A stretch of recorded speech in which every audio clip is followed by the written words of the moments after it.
Hey everyone, I'm Philippe. I'm Carla. This was week 1 of level 3 Wednesday Night Hop. In August 2015. It's moving along. Okay. All right, so we talked about walking and how to walk with purpose and clarity. And momentum and flow. Yeah, momentum and flow. So just starting in a basic side by side and just walking and making sure when you're going to transition and redirect that you take a full weight transfer. So important. Yeah. We collect between each of these. To make it really clear. Even if it's a rock step. Yeah, making that super clear. We do it sideways a little bit too. This way? Sure, whichever.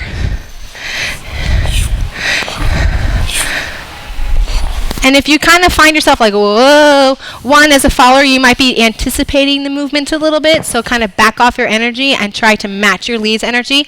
But leaders, if you feel that with your follower, it might indicate that you're not giving clear timing for when you're redirecting with your follower. So the idea is that we are totally in sync as best as we can. Yeah? One of the things we talked about was making sure we have time to settle. Yeah. So if we're taking a weight shift that puts us in a place of balance, we take our time getting there and actually getting centered. That'll make it a little bit more clear to our partner. Yeah. So that was for basic kind of just steps or walking without a triple step. And then we talked about leading a triple step and kind of feeling a triple step. Yeah, and there's a lot of different clues from a leader to a follower that will make it clear that we're doing different rhythm. Some of the things we talked about was maybe the timing, the energy, the posture.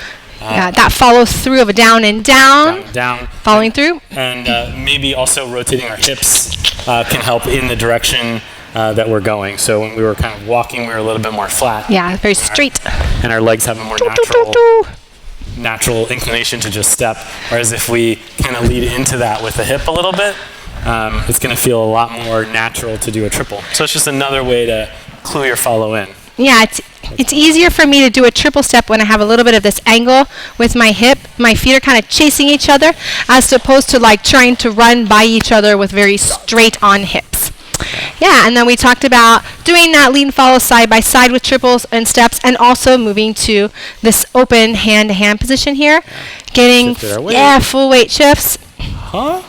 Collected, stepping forward. And not creeping into your follower space, keeping that distance.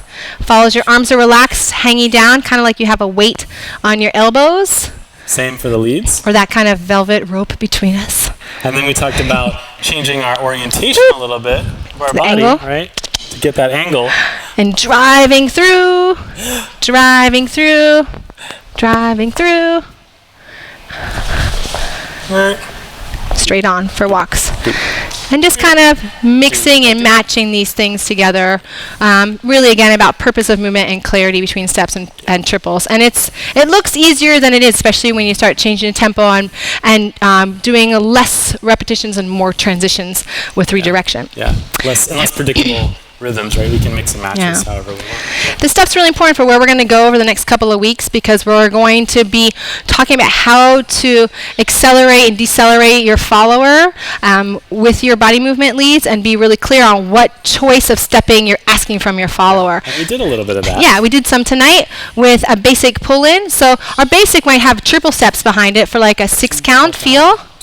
Right, and there's all this kind of lilt and time to get from point A to point B. And it feels like a good choice for me to be like yatida for a triple step. Lots of time. The rotation of our body gives us the time. The angle of our body gives us time. And then we added some urgency behind that. Boo-wah, boo-wah-ah-da. So the full pull-in's 4 counts, and we tack the energy of a rock step afterwards. Rock, step, step, step. Collect, rock, step. So really watch that Philippe's really moving his body. He's not just moving the legs away, right? Away and in and away. And we talked about at the beginning of this that like we have this kind of breath in, and we move away from that as if you're about to do like a tiny little jump, but you don't jump. Yeah, you just release that energy straight back. And then we did it faster and faster and faster, so that you don't have a lot of choices to do triple steps, right? And then we did some passes. Yes, with the same idea. So then we did, what if we did a side? 1, 2, 3, 4, 5, 6, 7, or rock, step, step. Yeah. And then we did that with the underarm as well. Yeah. Boo-wah-ya-da, boo-wah-ya. And making sure, followers, that you're trying to keep your center moving with your hand, right, so that you can stay in time with your leader. Also talking about releasing your free arm, so you're dancing more with your whole body as opposed to doing like everything's kind of tight. And actually it makes this arm get tight and our spacing get really cramped up. Yeah, we want to give ourselves plenty of time to get through this entire... Yeah, let's start from this. So I can watch this arm really moving, yeah? Move those free arms. Let them go into your dance space, yeah? 1, 2, 3, 4. 1, 2, boop. Was that all we did in this class tonight? Yeah, it was a lot of stuff. Yeah, I think that was it. So practice that, because we're going to move on with that next week. It's going to be glorious. Bye. Bye.